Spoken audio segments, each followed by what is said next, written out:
Trabaho at pamilya raw ang magiging priority ni Dennis Trillo ngayong 2013. Pero dahil fresh from a breakup ang kapusohang, may plano kaya siyang magka-love life this year? Alamin sa chika ni Lars Santiago.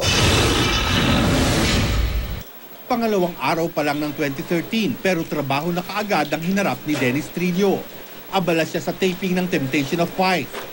Magiging malaki ang epekto sa karakter niya bilang Marcel, ang transformation ng karakter ni Marian Rivera bilang Angeline na nagpapanggap bilang Chantal. Nabilib ako kay Marian kasi talagang nag-effort siya na ibahin yung itsura niya, yung arte niya, yung pananalita niya, yung pananamit niya. Kaya parang ibang tao talaga. Panibagong hamon na naman daw kay Dennis ang kaibang mararamdaman niya bilang Marcel kay Chantal.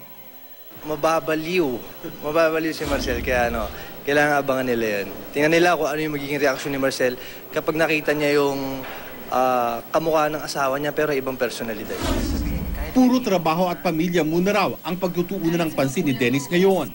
Open pa rin naman daw siyang magkaroon ng love life pero hindi ito ang kanyang priority.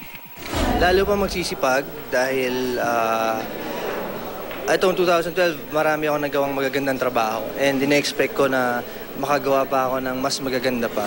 Excited si Dennis sa indie movie niyang Sapi, kung saan director niya ang internationally acclaimed director na si Brillante Mendoza.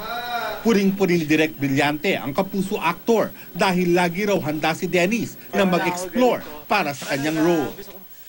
Ang role kasi dito, siya, reporter.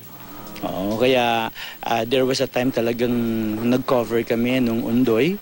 Talagang nagsushooting kami habang bumabagyo. Para rin kami mga reporter na nagko-cover kami ng gano'n. At nagko-cover din siya ng mga na-possess sa probinsya, gano'n. Lars Santiago, updated sa showbiz happening.